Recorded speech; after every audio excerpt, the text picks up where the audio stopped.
What's up? What's up? What's up? Welcome to the Sports Sidebar Podcast. You're tuned in with your boy Rich, and I'm here with my buddies Tom and JD, and we're about to get this thing started. Let's go.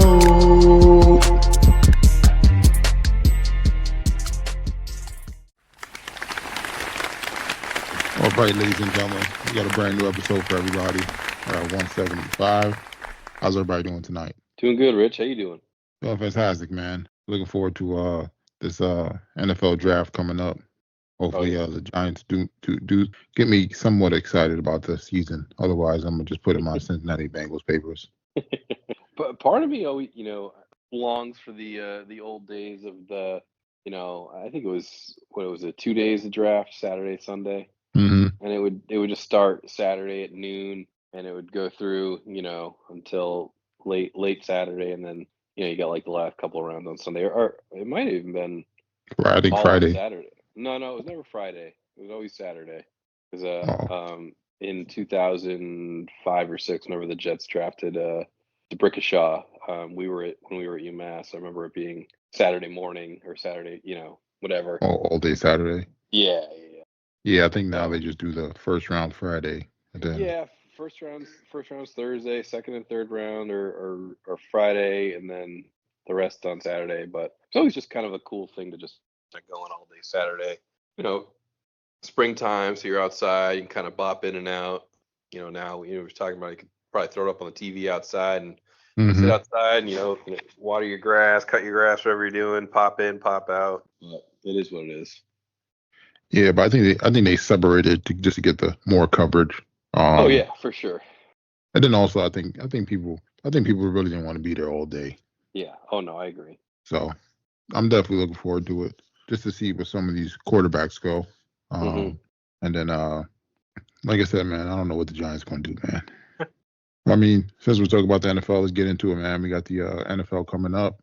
We're going to NFL draft coming up. So we're going to give you our mock draft picks 1 through 14. The first pick, go ahead, player.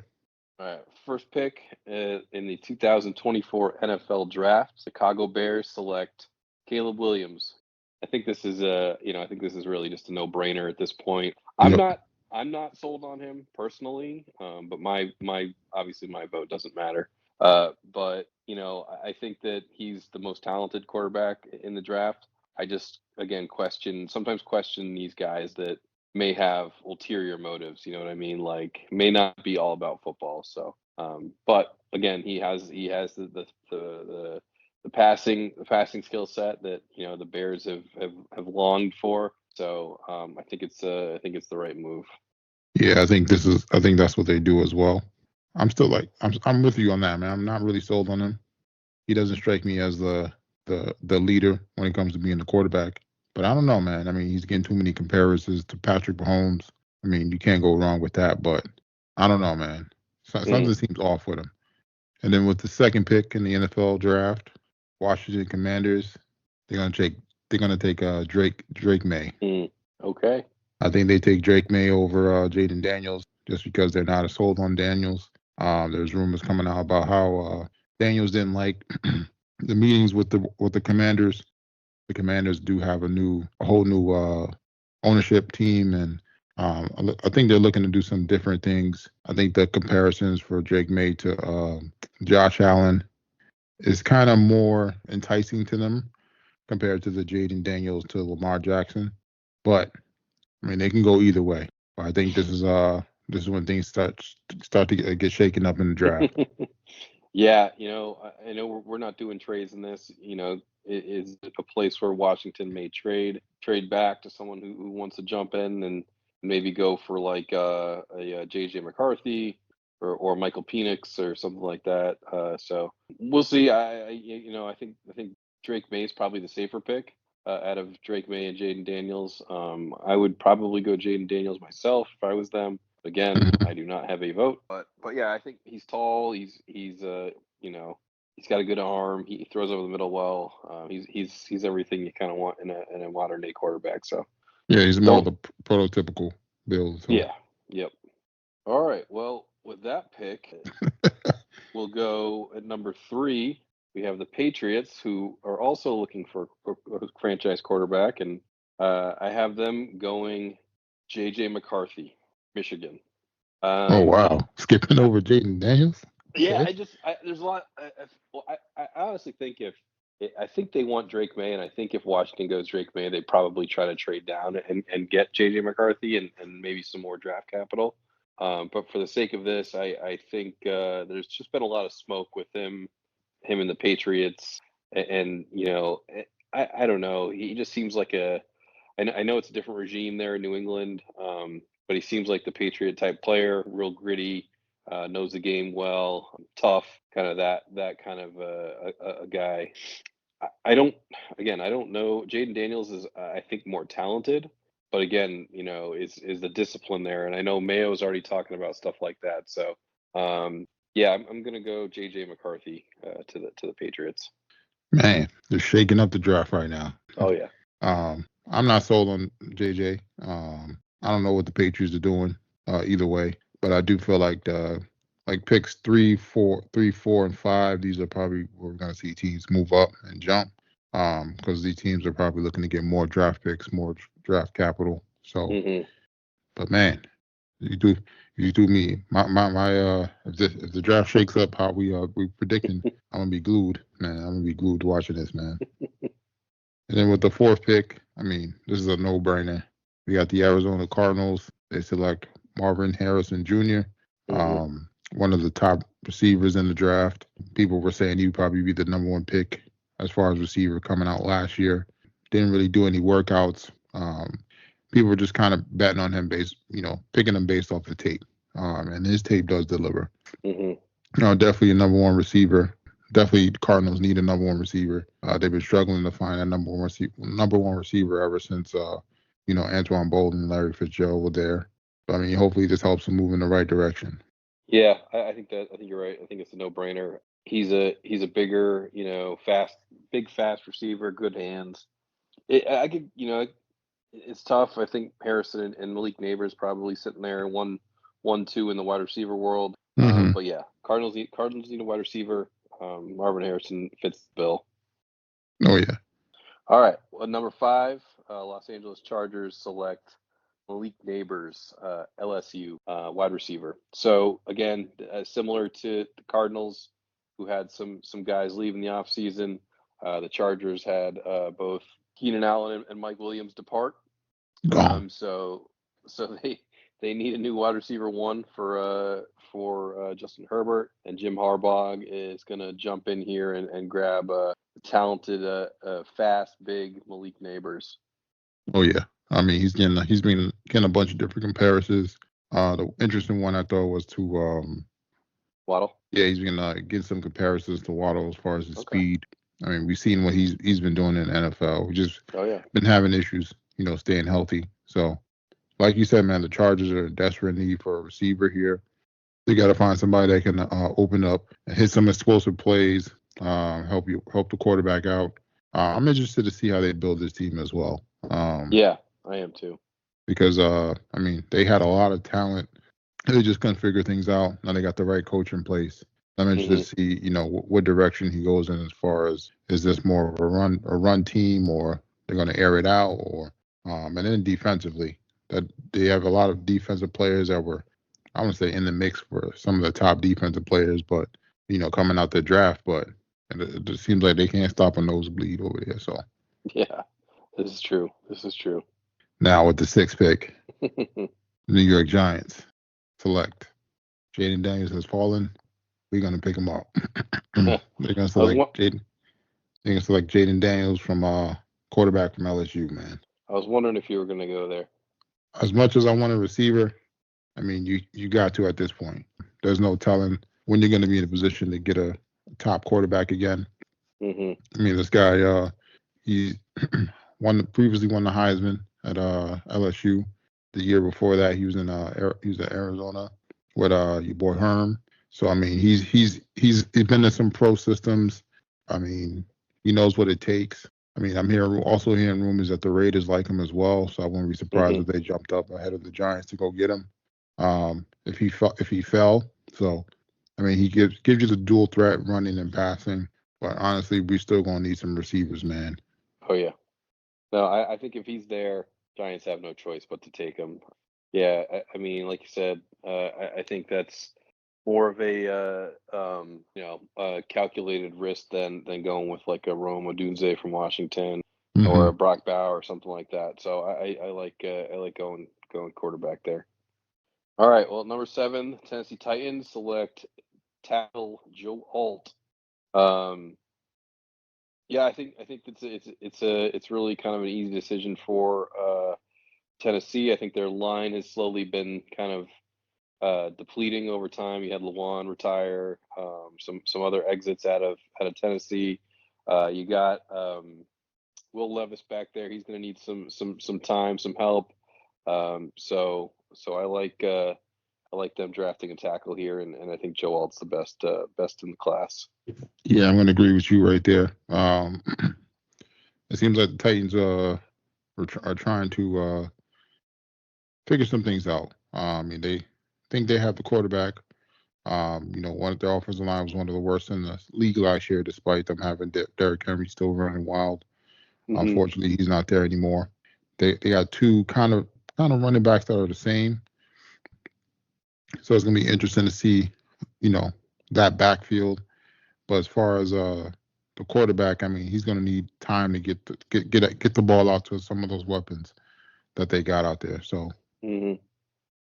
I I like mean, it. they're probably still gonna finish last in the division, but then number 8, we got the Atlanta Falcons. I mean, they did a great job on picking up some pieces, whether it be quarterback and some other pieces during the offseason. So the one area they didn't address, I think they're going to go Dallas Turner, edge rusher from Alabama, man. Mm.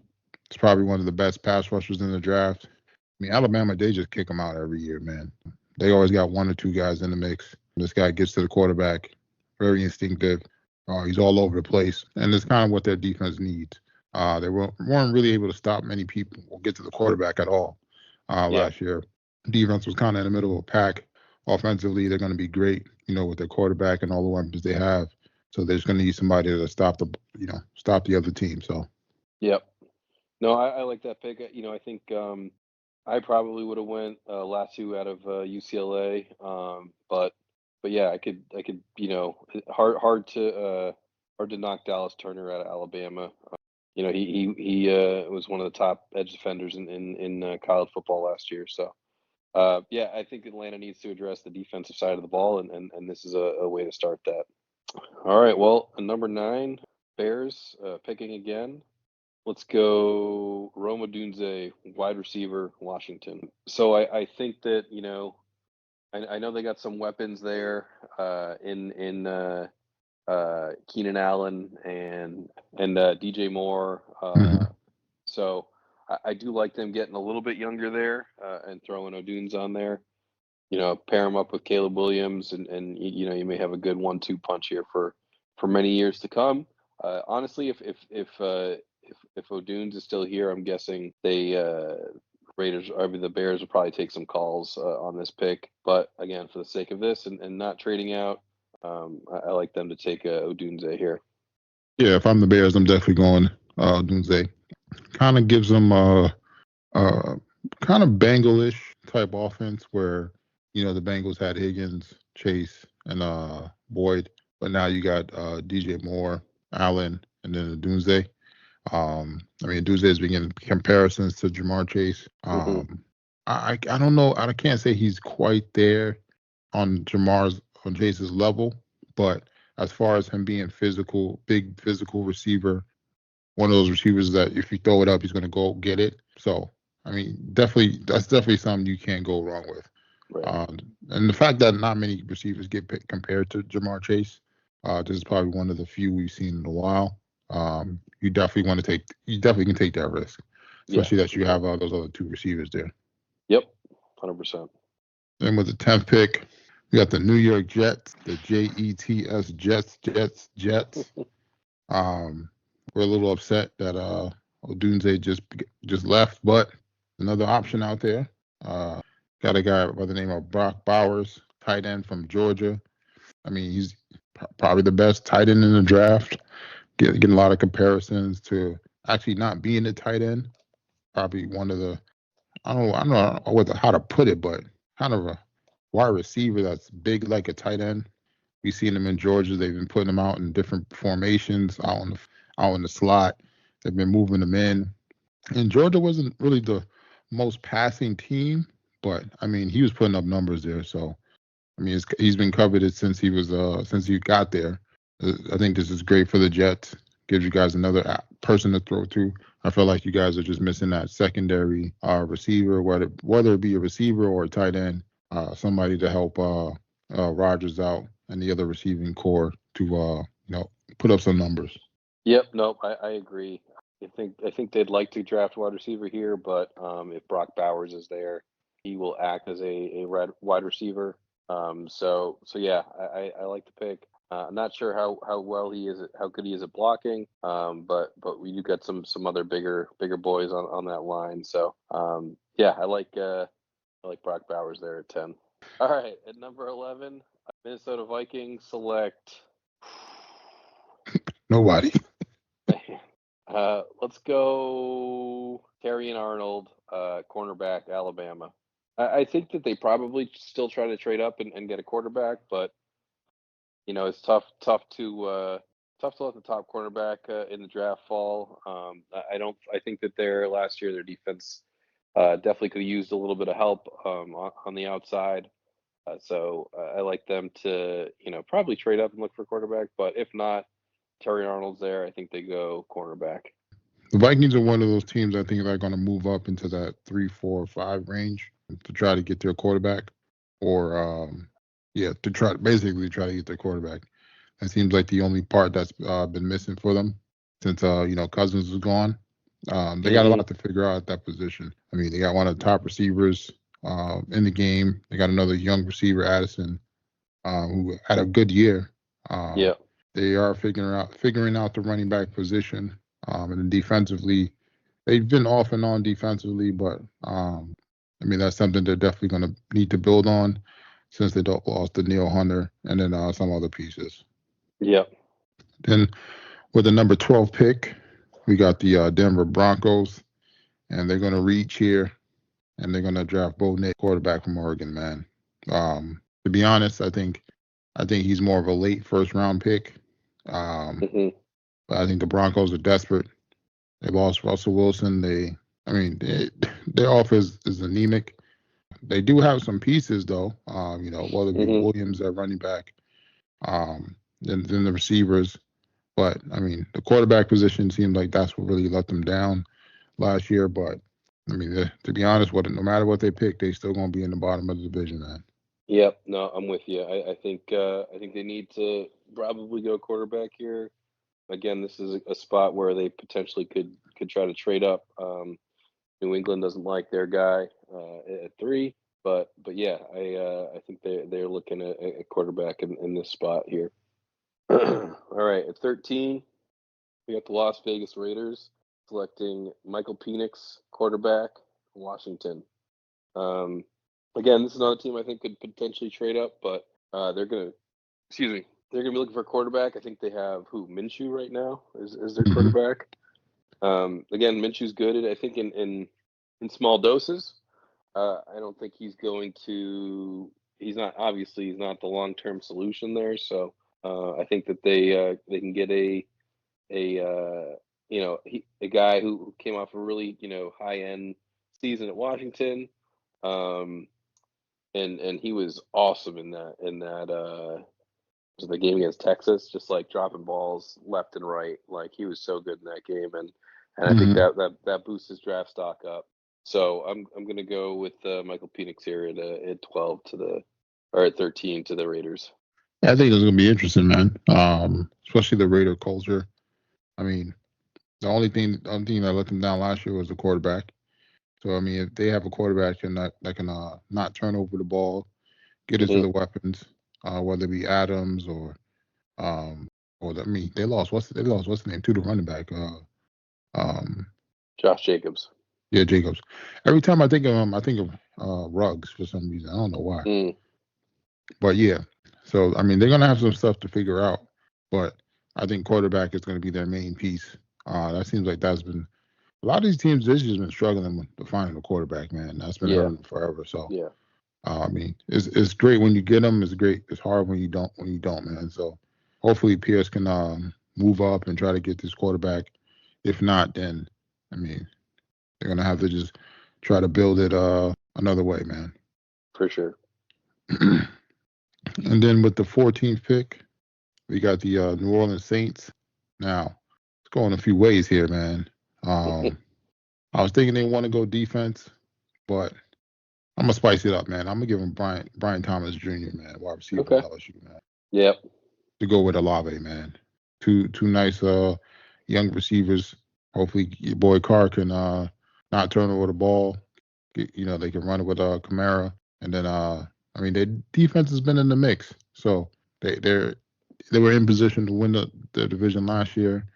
Probably will be in the division the running to win it this year as well, because there's no real clear cut winner in that division. So yeah. I like it. I think that division's always a little interesting, and it gives Derek Carr, someone else to throw to. Yeah, I mean, I think this draft is going to be all about the quarterback. I think a lot of these guys are going to go in the first 15 picks here. So yeah, hard to disagree. He doesn't have to be the top receiver, but I think with Olave there, but I think he'd be in a good spot. But yeah, especially since they lost Michael Thomas. So Mm-hmm. and that concludes the our mock draft for the first lottery, man. Lottery picks. There we go. And then on to the NBA. We got NBA playoffs in full effect right now. I mean, right now we got the Pacers and Milwaukee playing. I think Giannis is trying to play tonight. Then we got Minnesota and Phoenix playing right now. Phoenix is up by Minnesota took the first game. Your boy Ant-Man's looking special, man. If people haven't noticed already. Just sorry to go back. Giannis is not playing tonight. Oh, he's not. Oh, he's still out. Yep. Oh, so hopefully Chris Middleton left the game as well, but it's like he hopefully never came Pacers, back. yeah, hopefully Pacers can take advantage of this, man. Yeah, you have to.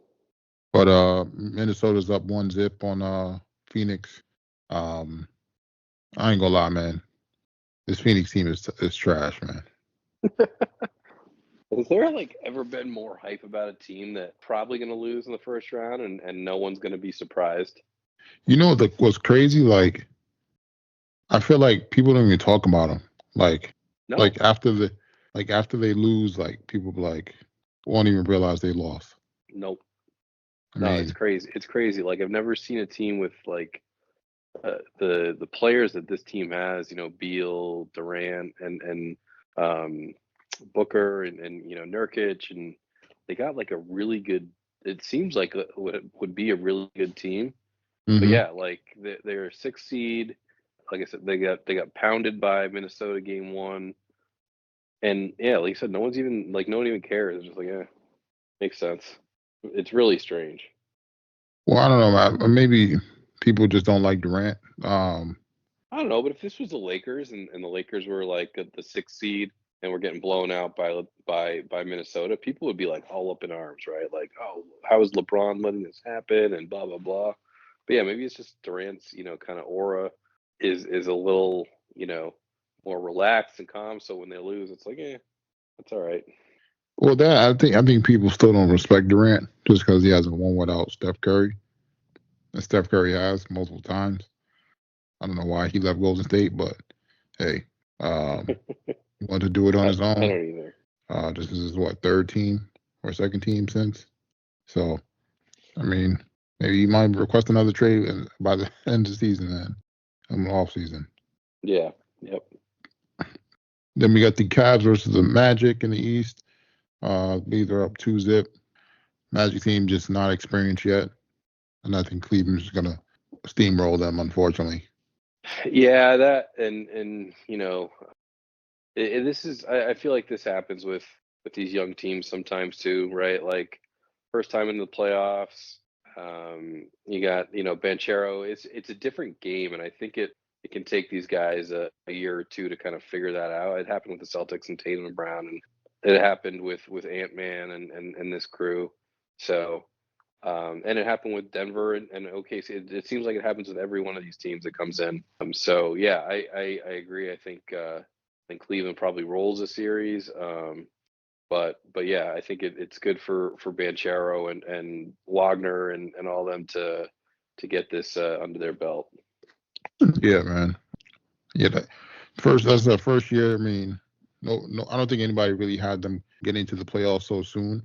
I mean, they got a real young team, a bunch of young parts. So, hopefully, like you said, hopefully this springboard them to be consistent and be in the playoffs. Looking forward to seeing if they can do that. Yep. We got your Celtics, man, up 1-0 on the Heat.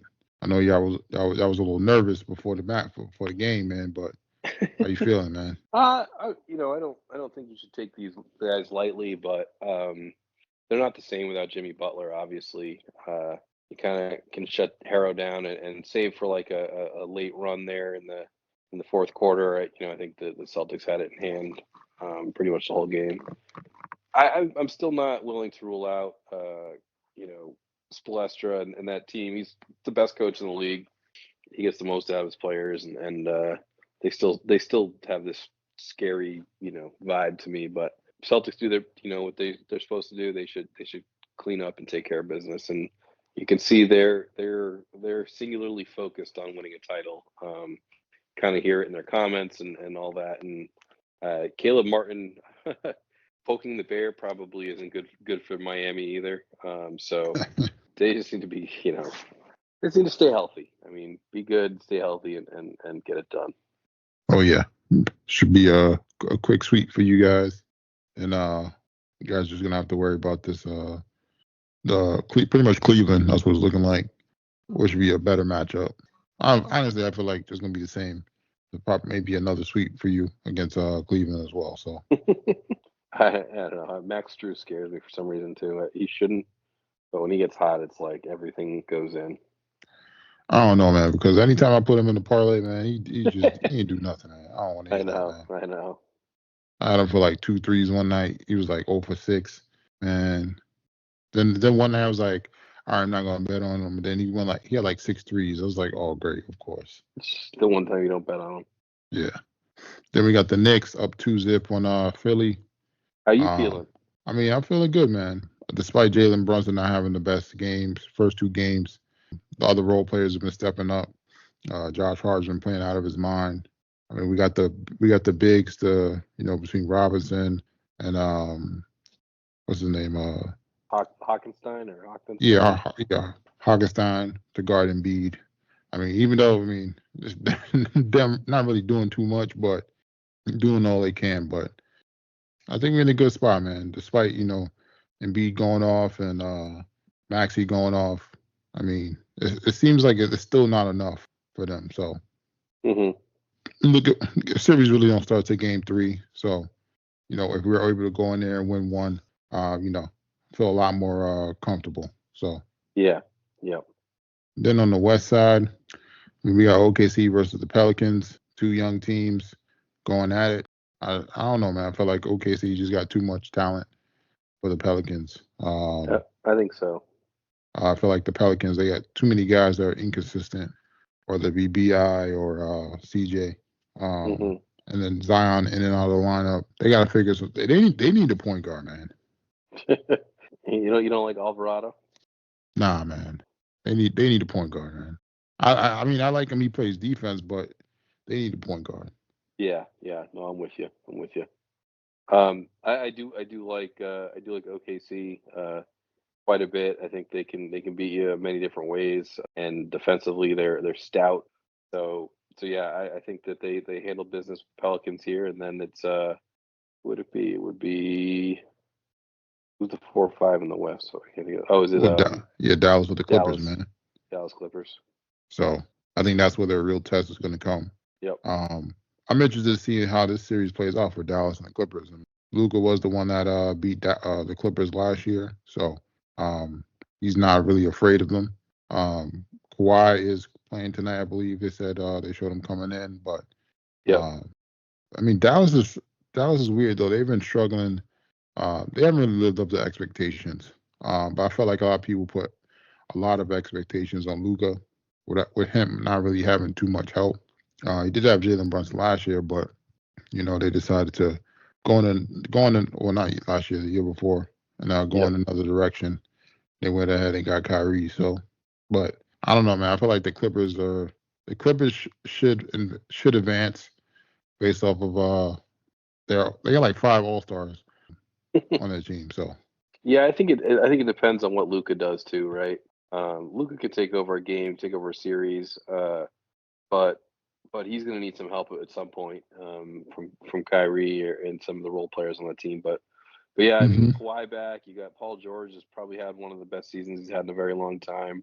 Actually, Russell Westbrook played pretty good coming off the bench.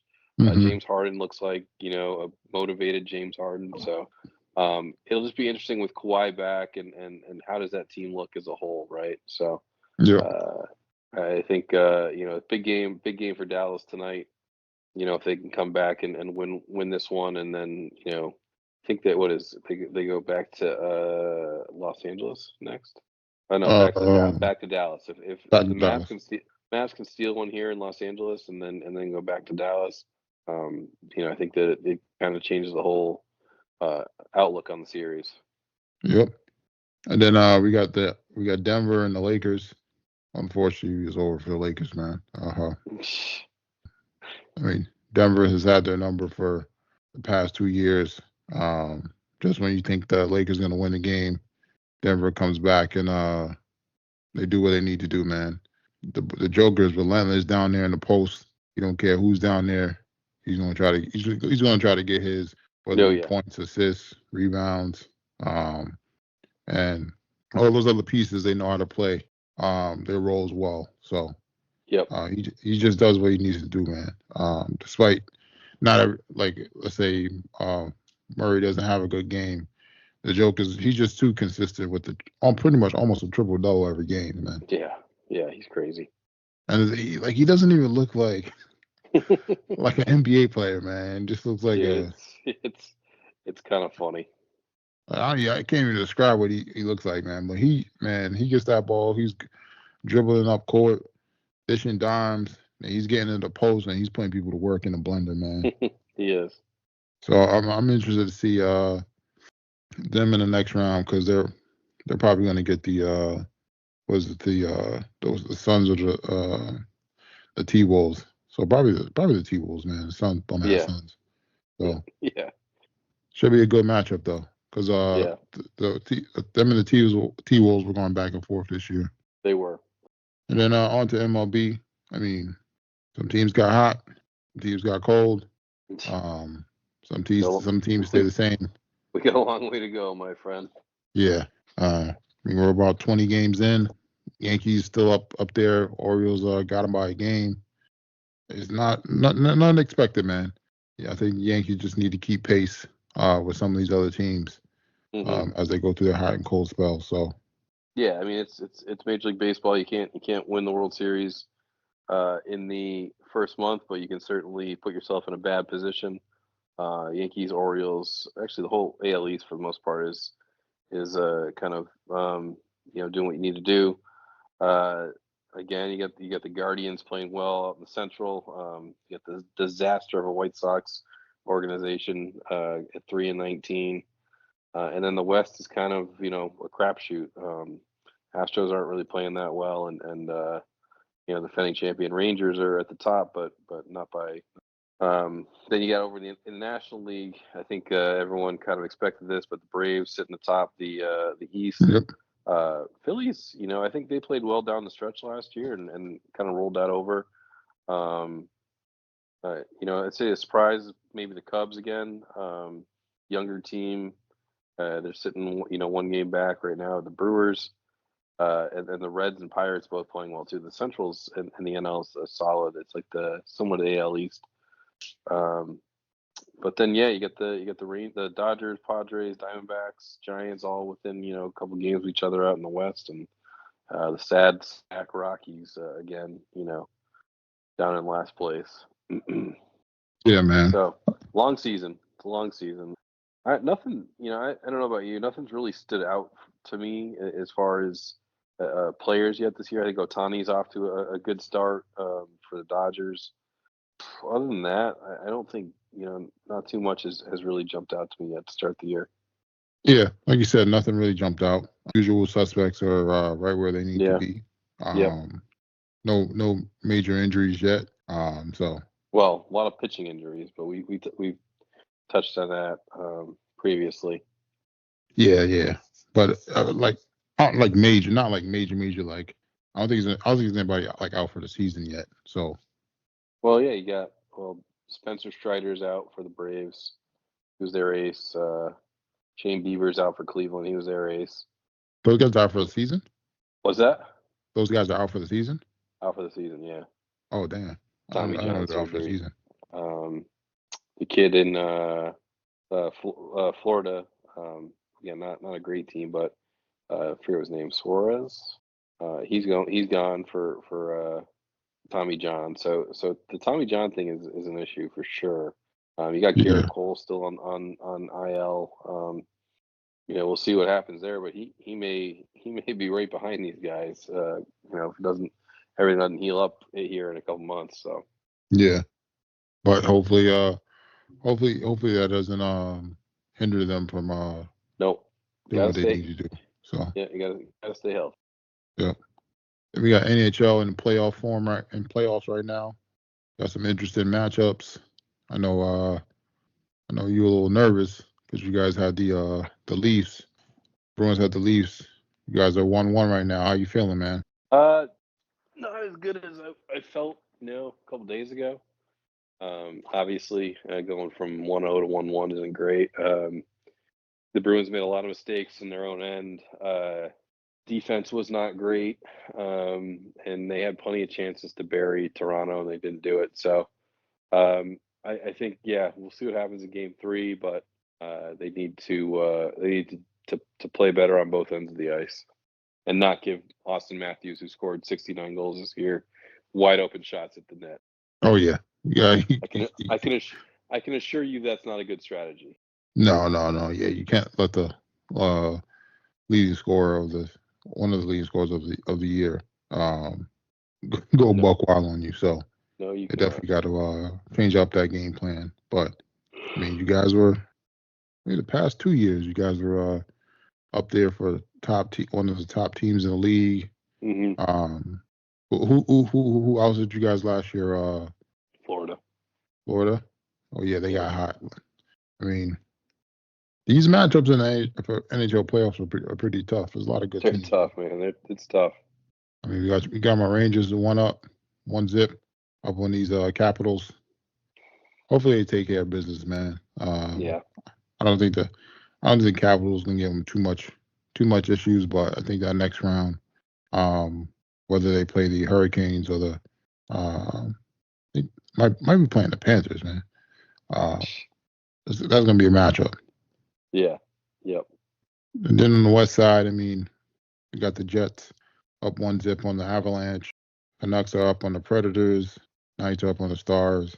Oilers are up on the Kings. I mean, I feel like the West isn't as stacked as the East, man. But no, I don't think so. I feel like there's more dangerous teams in the East, but you never know with one of these West teams, like the Oilers or the Avalanche, to get pretty hot. Yep. Because those two teams are pretty dangerous. Yep. Nope. Definitely agree. And I think that's it for our NHL. Then we got that's really NCAA. Just people in the transfer portal. WNBA season kicking off in about 2 weeks. Kicking off on that Friday game with the Indiana Fever. I'm gonna be interested to see the ratings on that game come that Monday. I will too. So hopefully it's a good game too. So yeah, I'm interested to see how that all rolls out. Then we had PGA. We had we didn't really talk about the Masters, right? Nope, we did not. So we had the Masters finish up a couple weeks ago. Scotty Scheffler taking it home. Wasn't really in doubt down the stretch. I think couple tough days to start, Thursday and Friday. It's pretty windy. Made for a tough course. Saturday still tough, and Sunday everything dried out and Yeah, it was just played as a really hard course. But yeah, I think they were tied going. Scotty was going into the eighth hole, and he almost stuffed one for an eagle on 9, birdie 10, and then a couple of guys put it in the water on 11, and that was. Mhm. I think he left 11 at like a Max Homa had a little bad luck on 12 and knocked one too long. It got stuck under a bush, so by the time Scotty was walking to the 11th green, I think he was back in the lead by like 3 or 4, and 3 or 4 over. with yeah, it's pretty much over with him. He doesn't really make many mistakes, and if he does make a mistake, it's he minimizes the damage. So yeah, and then coming off of that, flies home to his wife, hangs out for a day, comes back and wins again. The RBC Heritage, which was an elevated event. So he's made something like $15 million in winnings over the last 5 weeks or last 5 tournaments he's played, which is insane. Um, and I think his he's got last 5 starts, he's got 5 wins and a T2. And then a T2, he had a putt to tie the leader on 18 to go to a playoff. So yeah, the guy's he's the whole golf world is kind of talking about it, but he's on top of his game. He's cool. He's collected. I don't know. He's like a machine right now. Hmm. And we haven't really seen anything like that since Tiger probably. Tiger did it a few times, but 2008, 2000, 2005, 2000, Hmm. 2001. So it's different though, because Tiger was like maniacal and like didn't want to talk to anybody. It was like I think Scotty's a little different. He's a little more humble's the right word, but he's a little more I would say emotionally stable and kind of goes about it a different way than Tiger did. Yeah, I don't think anybody will ever do what Tiger did No. during that time period, man. But I mean, it's good to see. But that's the thing, we haven't really seen anybody dominate like that on like consecutive events or get like streaks like that going. And I think when they start doing that, it's good for the sport. It is, yeah. It definitely gives people a reason to tune in. And if you look at the LPGA, Nelly Korda is kind of doing the same thing. She's won 5 starts, crazy because I think they said the most wins on an LPGA tour season is 5. So she's kind of doing similar things to Scotty over there on the LPGA tour. Oh yeah. And then what isn't there another one coming up soon? May 2nd? So this week we have the Zurich Classic. That's the team event. So you got the people who've entered. It's kind of like I would say it's more of an off week, but kind of cool that it's a little bit of a team event. So they play a little best ball. And then what do we have? We have next week is I forget. I know it's AT&T one, and then we got the Wells Fargo, TPC Myrtle Beach for those that aren't playing the Wells Fargo. And then we got the PGA Championship at Valhalla, which is up by you. May 19th, that weekend, May 16th to 19th, I think. So yeah, Zurich, and then next week is the CJ Cup, Byron Nelson. It's in Dallas, and then they have the Myrtle Beach Classic and the Wells Fargo. The Wells Fargo is the signature event here in Charlotte, and then they go right from there to Louisville for the PGA. So golf season heating up. Yeah, busy month, man. Oh yeah, it's pretty much it's pretty busy from here out through I would say the Open Championship, and then it kind of cools off for a few weeks until you get to the playoffs. So pretty much you're gonna have pretty good golf from here till September now. Definitely looking forward to watch, man. Yeah.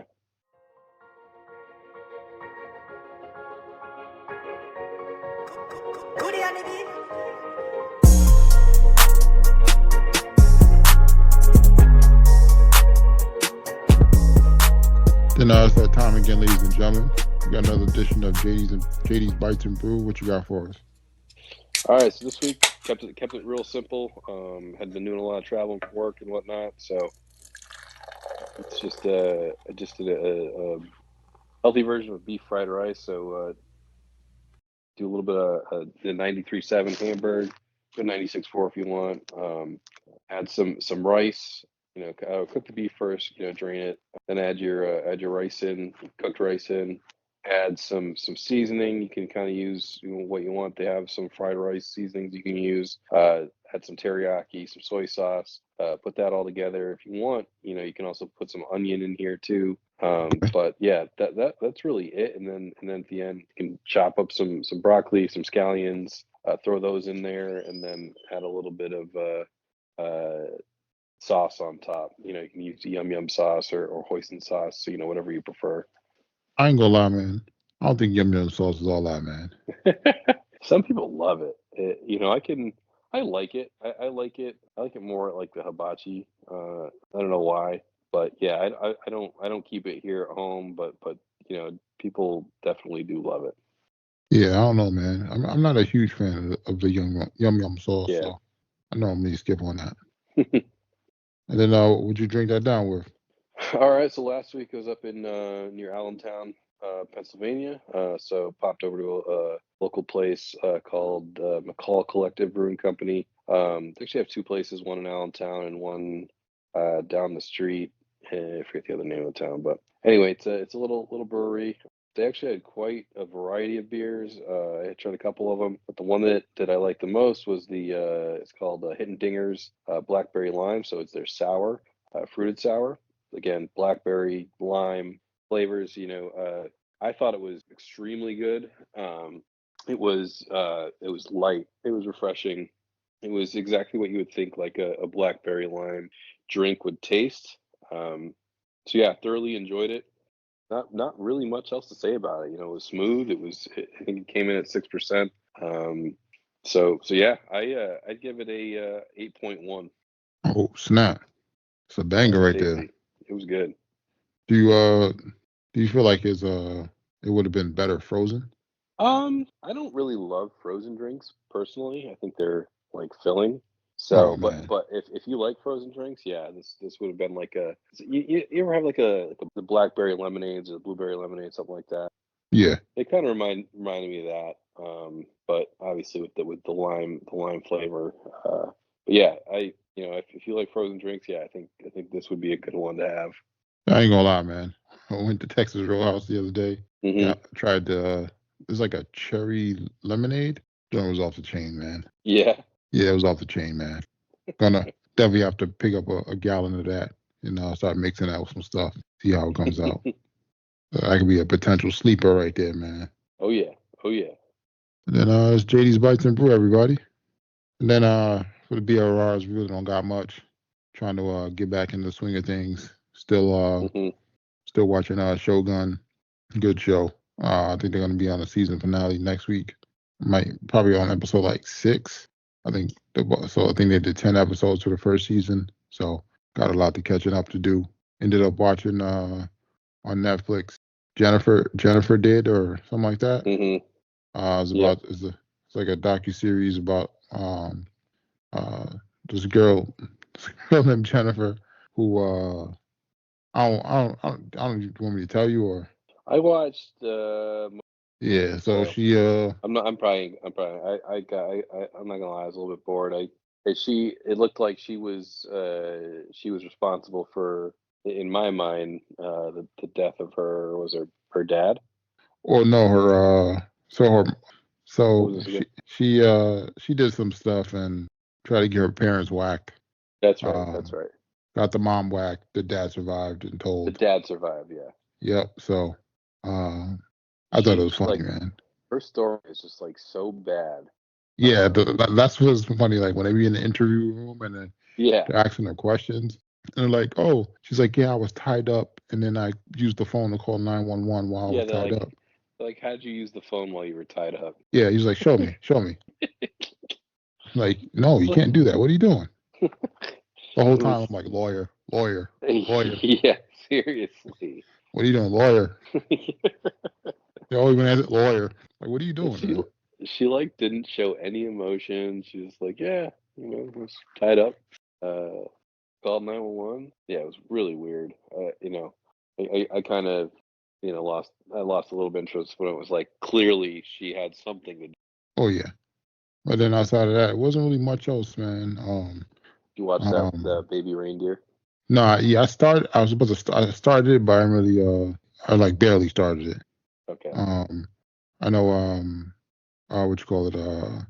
I'm trying to watch Fallout. Mm-hmm. It's a good series. Got a few episodes left. Other than that, it wasn't really much else I got a chance to really watch.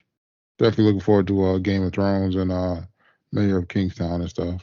Yeah, for sure. So be watching that in the movie room. There you go. I don't know if there's anything else you guys started watching. Yeah, just the baby reindeer. That's about it. I watched thing about that show. I watched the did I tell you about this? The one with the girl that got kidnapped multiple times. Yeah, you did. Yeah, that one I think we finished. It was strange. What was that one called? It was called Family. What was it called? It was called not Kidnapping Club. Friend of the Family. Okay. So Make sure to on add that to Peacock. the list. Yeah, it's a weird one. But I ain't gonna lie, I feel like these like docuseries, movies, and TV shows been hitting lately. I like the I like the docuseries. I like the short ones. 4 to 6 episodes. Kind of keeps you engaged. Yeah, I like them. But some of these stories be crazy, man. I can't believe people was getting off with this. Like some of the stuff they were trying to pull. Like they're trying to get away with like certain types of murders or robberies or stuff like that. Like there was I don't know if you told me or somebody was telling me like there was a lady who went to the bank with a dead guy and was trying to withdraw money, but the guy was dead. No, I didn't hear about that one. Yeah, she was like at the bank with the dead guy, and he was like in a God. wheelchair, and she was like trying to like move his like body parts like a ventriloquist so she can withdraw That's some money. Weekend at Bernie shit right there. Yeah, it was crazy, man. I was watching the video like, what? Yeah, it's crazy out here, man. Oh yeah. And that's pretty much it, ladies and gentlemen. That's all I got. Till next time. Till next time, Rich. I want to thank y'all for rocking out here on the Sports Sidebar Podcast. Give y'all something to ride out on.